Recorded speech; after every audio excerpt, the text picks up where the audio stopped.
کانوں پر بریک لگاؤ، یہ اللہ کی منع کردہ چیزوں کو نہیں سنے گی، یہ گانے بازوں کو نہیں سنے گی، یہ میوزک کو نہیں سنے گی۔ اس لیے یہ فرمایا کہ یہ تو تباہی کا آخری اسٹیشن، جیسے اٹھنا کے بعد سورج، اس میں کوئی اسٹیشن نہیں، اٹھنا آیا اس کے معنی اب آنے والا اسٹیشن سورج ہے، ایسے میوزک کہتے ہیں میوزک کے بعد کا اسٹیشن تباہی بربادی ہے۔ پچھلی قومیں تباہ اور برباد ہوئی، آپ ان کے حالات دیکھو،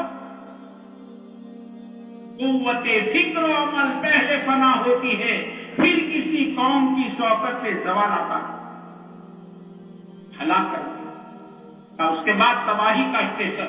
اپنے آپ کو بچا گی، اس میں کہتا ہوں اپنے موبائل میں بھی اپنی رنگ کو ہے نا سادہ رکھو،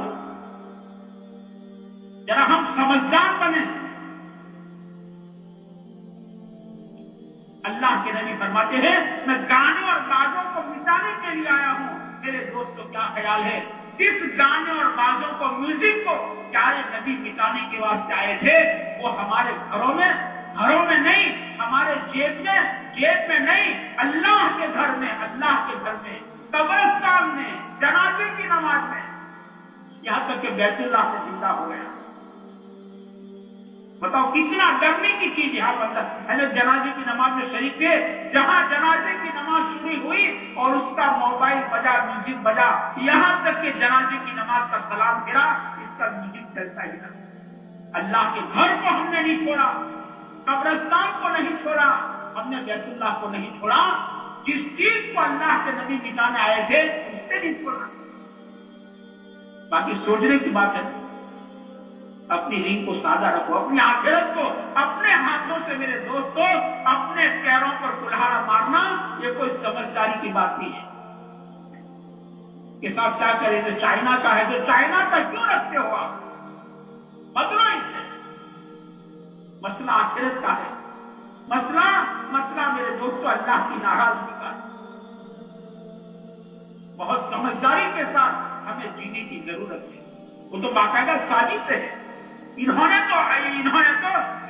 تو طے کیا ہے، باقاعدہ پلاننگ ہے ان کا کہ ہم جہاں تک دنیا میں سے اسلام کو مٹائیں گے نہیں، ہم چین سے بیٹھیں گے نہیں۔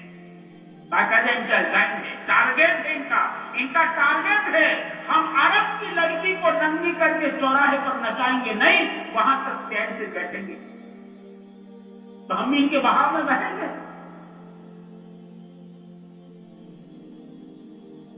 آدمی کو سوچنا چاہیے۔ صبر، مادہ تو پیدا ہوگا، یہ صبر کا مہینہ ہے، یہ صبر گناہوں پر صبر ہے۔ یوسف علیہ السلام نے صبر کیا،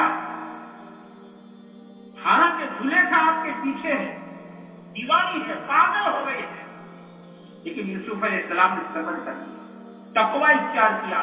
بھائیوں نے آپ پر ظلم کیا، کنویں میں ڈالا، غلام بنا کر بیچا، اور پتہ نہیں آپ کو 7 سال جیل میں رہنا پڑا، محل میں سے جیل میں آنا پڑا۔ کہتے آپ نے صبر کیا، آپ نے تقوی اختیار کیا، صبر کیا۔ لیکن صبر کا نتیجہ اللہ پاک نے کیا دیا؟ کہتے یوسف علیہ السلام کو وزیر بنایا اور ان کے بھائیوں کو اناج لینے کے واسطے لائن میں کھڑا کر دیا۔ کیا نہیں؟ آپ انداز تو لگاؤ، یوسف علیہ السلام آپ وزیر ہیں، آپ کرسی پر ہیں، اور لوگ لائن میں اناج دینے کے لیے کھڑے ہیں۔ کہتے ان کے بھائیوں کو اللہ پاک نے لائن میں کھڑا کر دیا، اور جس زلیخا کے ساتھ آپ نے تقوی کا معاملہ، اللہ سے ڈرے، اللہ کا ڈر، تقوی، کہ اس زلیخا کو اللہ پاک نے یوسف علیہ السلام کے قدموں میں لا کے رکھ دیا، لائے کہ نہیں؟